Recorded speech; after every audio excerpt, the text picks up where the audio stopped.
Welcome to the Woodridge Baptist Church podcast. For more information about what's happening in the life of our church, visit our website at www.woodridge.org. Enjoy the podcast.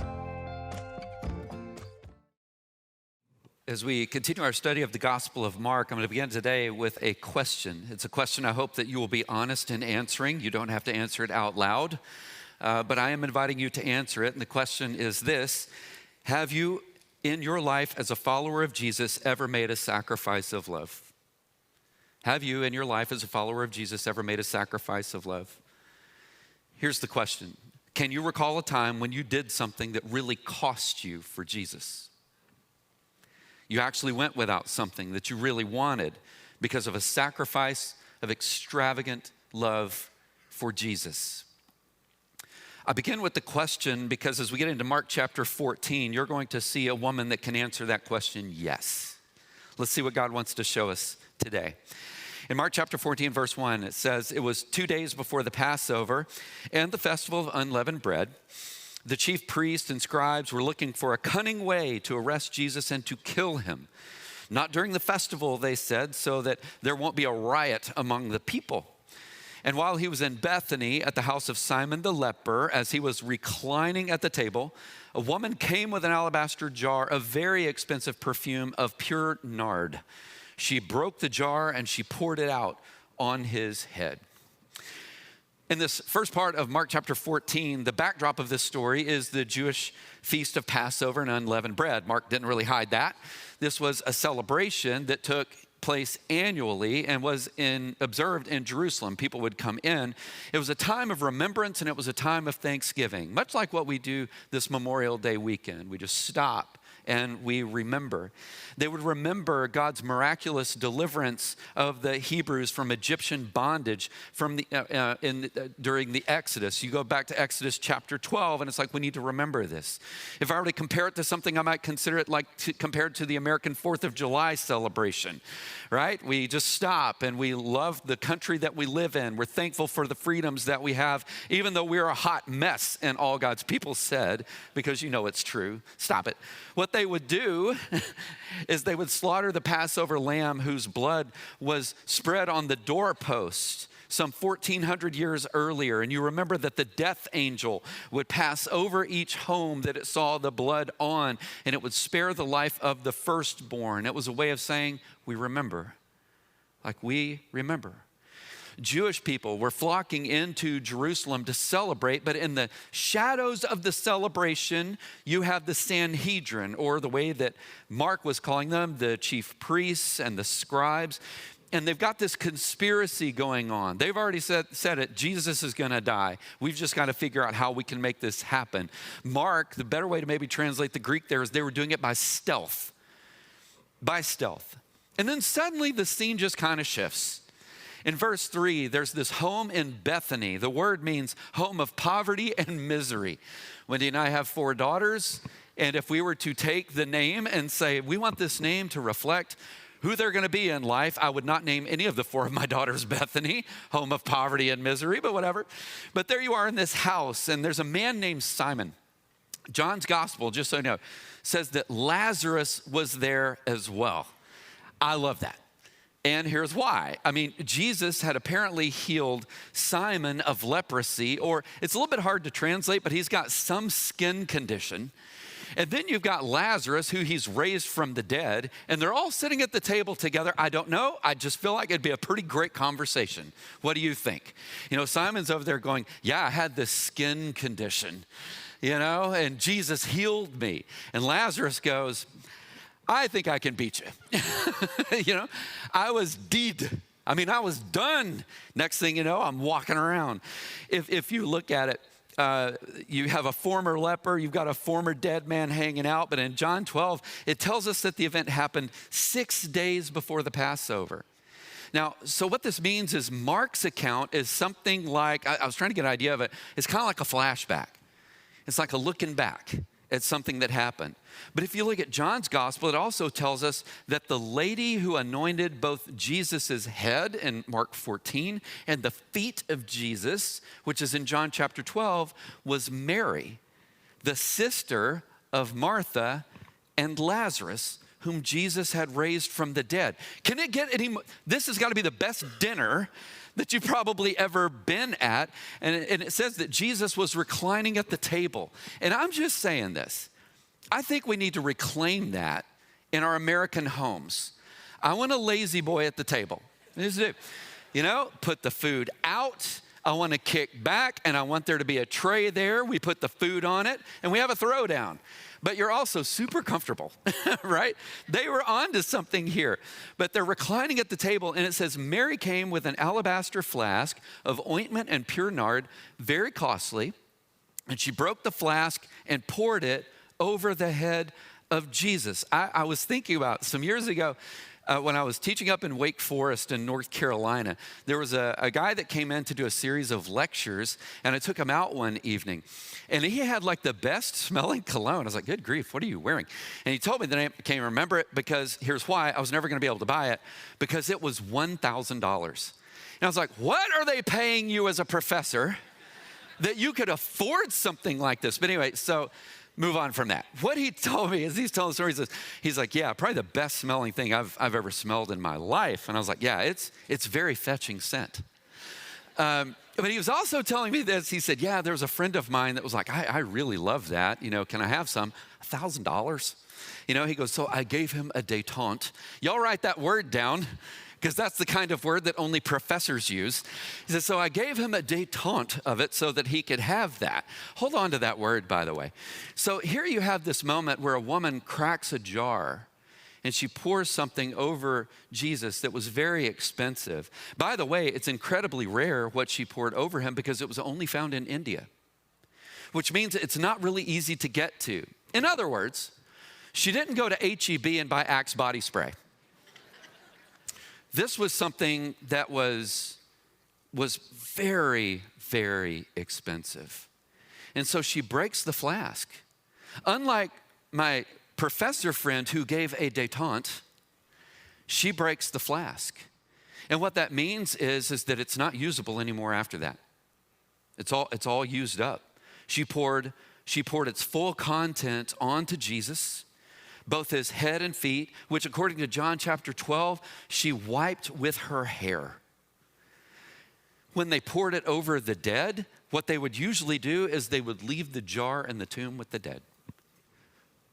No, I'm not taking it with me. This is for you. This is all for you.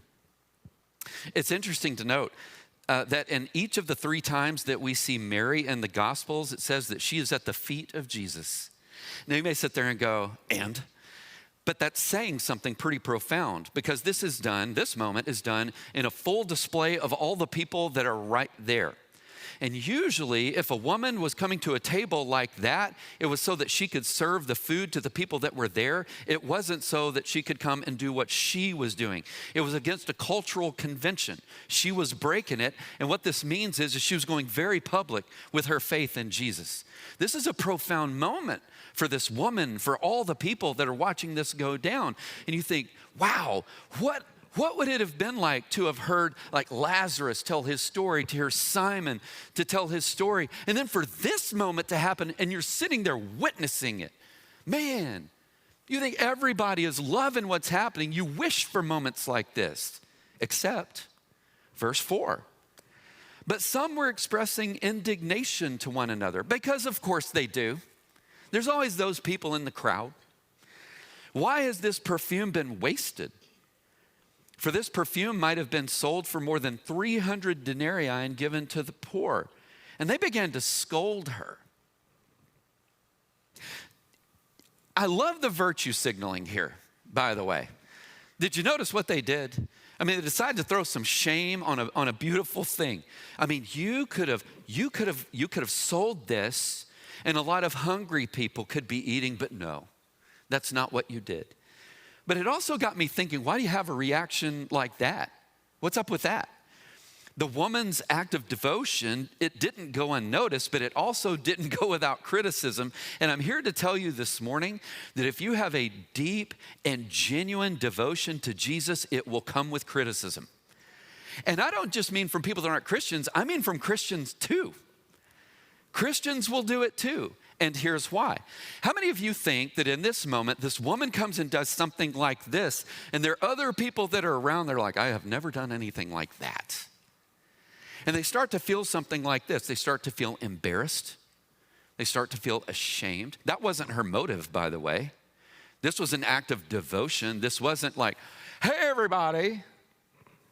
But other people are sitting there and going, I have never done anything like this for Jesus in my life. Some were mad, by the way, because they just hate Jesus. That was also in the room. If you look at it, Mark informs us that some began to talk among themselves and they were angry. It's almost like art critics, you know what I mean? These are people that actually can't do art, but goodness gracious, they're going to tell you about it, right? They can't actually do it, but I'm going to talk about the people that actually do it. You know who I'm talking about. Name them right now. I'm kidding. Don't. But among the crowd, there was this guy that you all know. His name is Judas. And Judas wasn't happy. And when you think about it, and it's this self-righteous pride, they questioned both her motive and they questioned her actions. I mean, why was the ointment wasted like that? Why was it wasted like that? Because after all, if you find the cash value of what she just did, it's about worth a year's wage. Now, how many of you would be willing to give up a year's wages for God? She just did it. Hold on to that thought. When you look at the response, it's not just that the disciples were, and the people in the room were demeaning to the woman, they were also demeaning Jesus.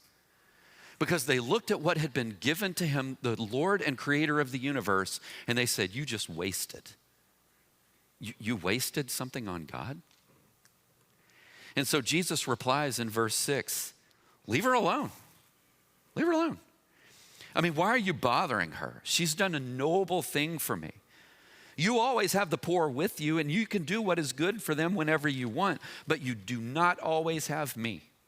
She has done what she could. She has anointed my body in advance for burial. Truly, I tell you, wherever the gospel is proclaimed in the whole world, what she has done will also be told in memory of her, just like we're doing it right now. A couple of thousand years later, we're doing it right now. We remember. And it brings us to something that I want you to remember this morning. For those of you that are note takers, write it down. Profound acts of sacrifice will be remembered. If by nobody else in the world, Jesus will remember it. He'll remember it. If you were to look in Acts chapter 7, specifically like verses 54 to 60, what you see is Stephen in an incredibly difficult moment. This man is literally being stoned to death. A lot of historians think that this is the first recorded instance of martyrdom of Christianity, of a Christian in Christian history. And when you look in verses 55 and 56, we read a remarkable statement where Stephen, it says, sees the Lord Jesus standing at the right hand of God. He remembers. He remembers. Profound acts of sacrifice will be remembered. If you look at verse 7, by the way, it's caused some people a little bit of heartburn because he's like, oh, you've always got the poor.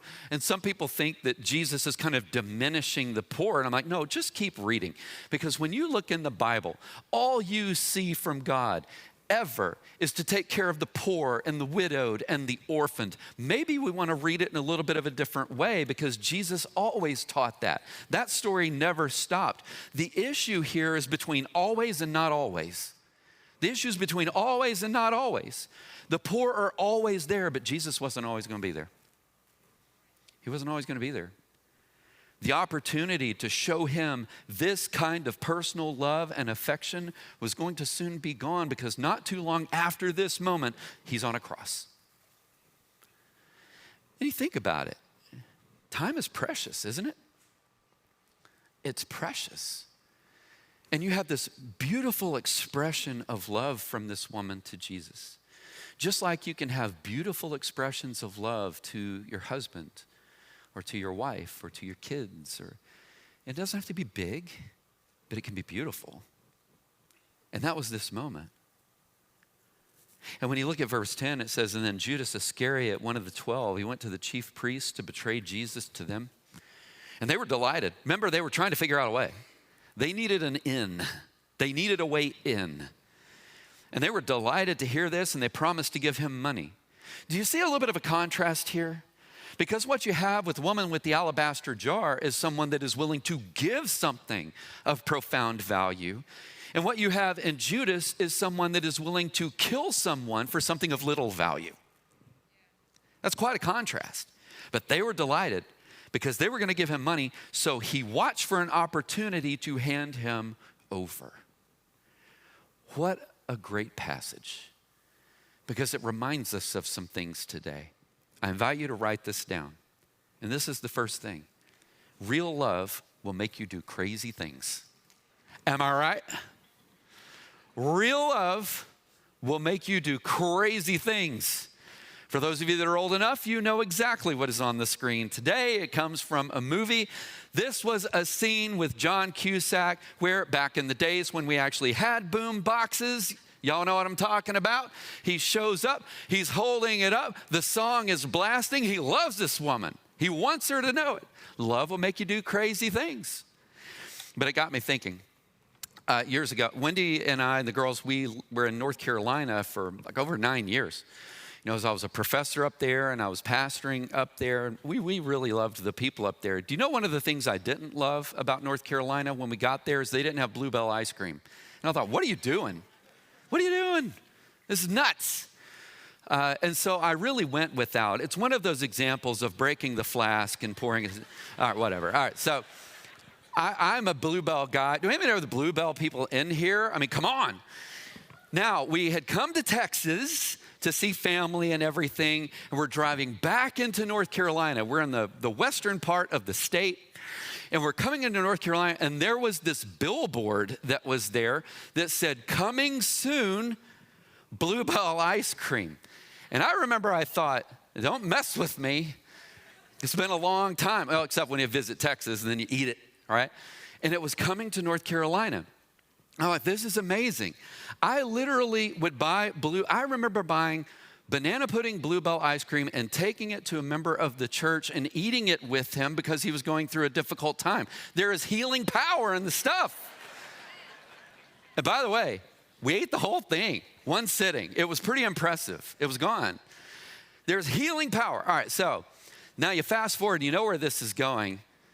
The listeria outbreak at Bluebell. Remember that? That was a dark time in human history, and there was no Bluebell. There was no Bluebell. It was like, do you want ice cream? I'm like, why would I eat ice cream? You know, it's gone. Now, there were rumors that were circulating that Bluebell was coming back, and I just thought, don't mess with me about this. This is serious stuff. But it turns out that it was. Here's the thing, not just to where I was at in North Carolina, and that's not okay. I mean, how hard is it to get it just a few more hours over? I think not that hard. But you get to September. My birthday is in September. You get to September, and here's what Wendy did for my birthday. She drove 2.5 hours one way with coolers, with dry ice, and bought 12 of those things and drove them back to the house. And I came in that night from work, and she's like, do you want to know what your birthday present is? And I'm not like the biggest gifts guy in the world. I was like, yeah. And so we walk out into the garage where the freezer was. She opens this thing up, and there's all the Bluebell. It was like a light was coming out. 2.5 hours one way, 2.5 hours back. Love will make you do some crazy things. Am I right? All right, I'll tell you another story. When I'm in seminary, I get to my last semester. I was already working over 40 hours a week at a church. I was taking 15 hours of grad school trying to finish up. So when you looked at it, you're already at about 55 plus hours and you haven't studied yet. But I knew I wanted to marry her. And so I was taking on other jobs in my free time on the weekends so that I could save the cash so that I could buy her ring for her. Love will make you do some pretty crazy stuff, won't it? And I imagine this morning, all of you have a very similar kind of story, am I right? Where you can look and go, I have done some crazy stuff for love. The truth is it's the same when it comes to our relationship with Jesus. We do some crazy stuff for love. When you look at the perfume, most likely what she had in the jar was an heirloom that had been passed down from generation to generation to generation, so that if difficult times came to the family, you had something that was of profound value that you could sell and you could be provided for. And what that meant was when she handed the jar over and breaks it and anoints Jesus's body with it, she was giving away the future for him. What an amazing statement of faith from this woman. But it also reminds us of another truth that I want you to write down this morning. It's this: if you want a little bit of Jesus in moderation, then know this: it does not honor him. It does not honor him. I want you to imagine me doing this with Wendy. Her birthday is in July. I want you to imagine me doing this with Wendy. Hey, for your birthday, I got you some fingernail clippers and a toilet plunger.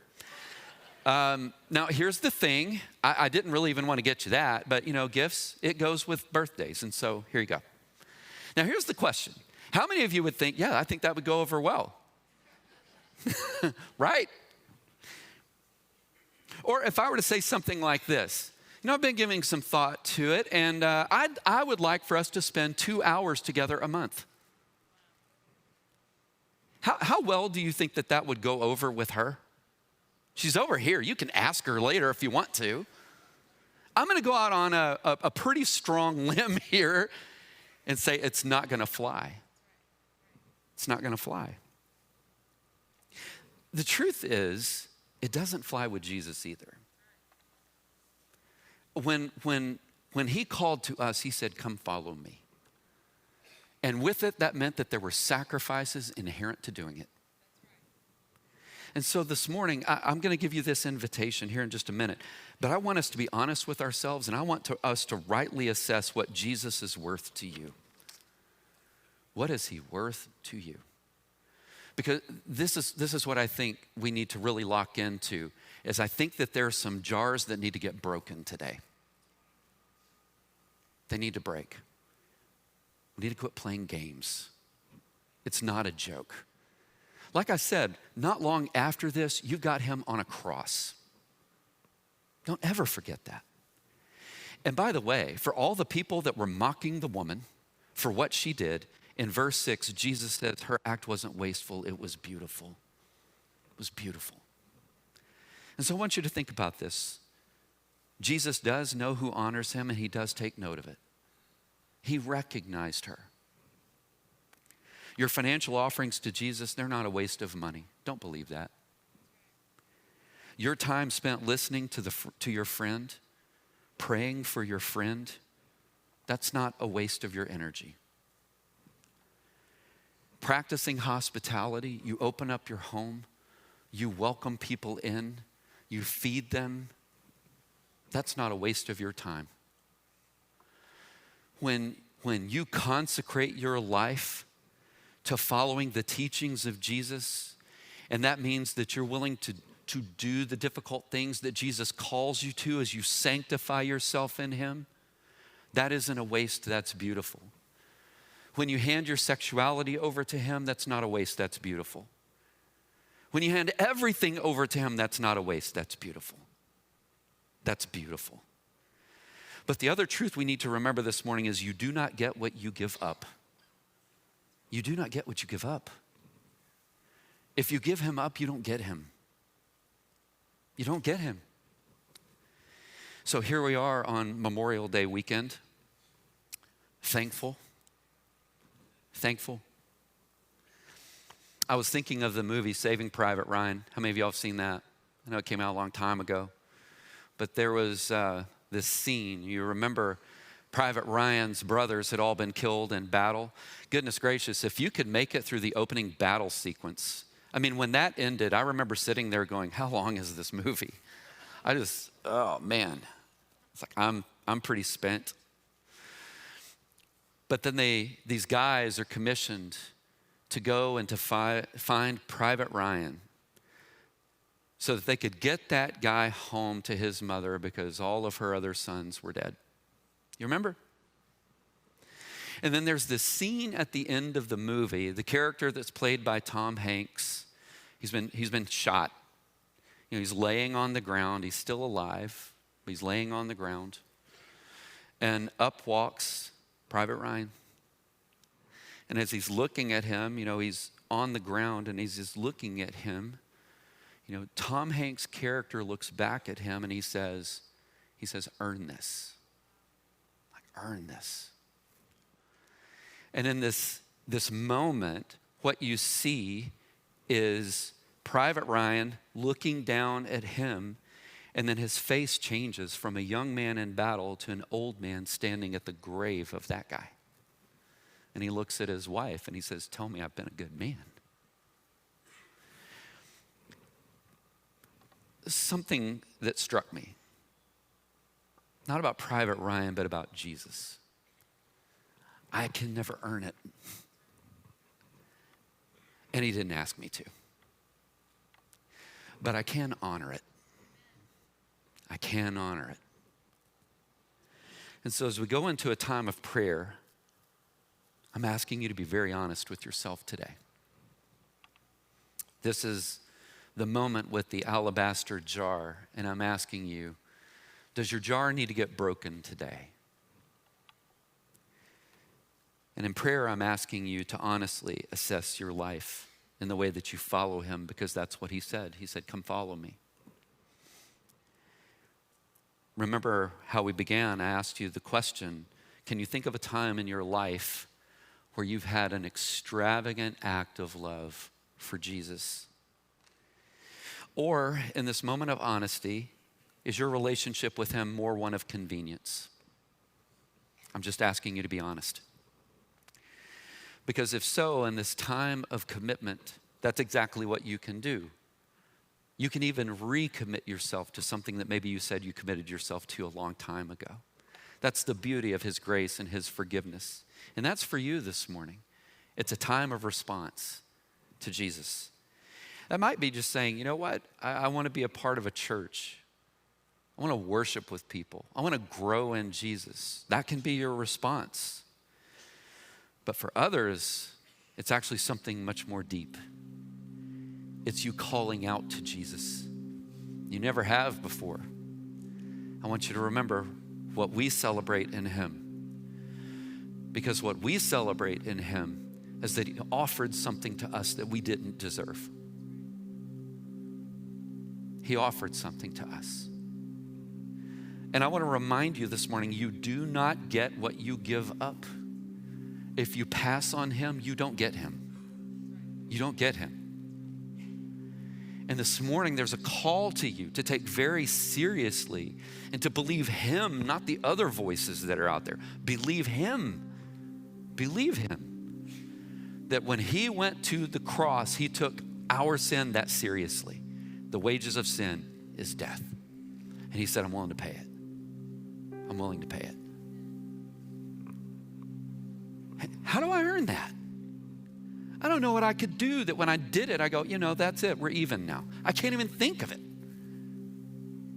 But instead, he said, if you believe in your heart and confess with your mouth that Jesus Christ is Lord and that God raised him from the dead, you're saved. If you believe in your heart, you claim him as Lord. You take on his life. You say, I'm yours. This is your alabaster jar moment. You break it and you say, my life is yours. My life is yours. Just like your life was given for me, my life is given for you. Full stop. Full stop. This is a time of response. And as we go into a time of prayer, it's a time to assess and it's a time to respond. And so I'm going to give it to you. We hope you have enjoyed the podcast. For more information about our church, visit www.woodridge.org.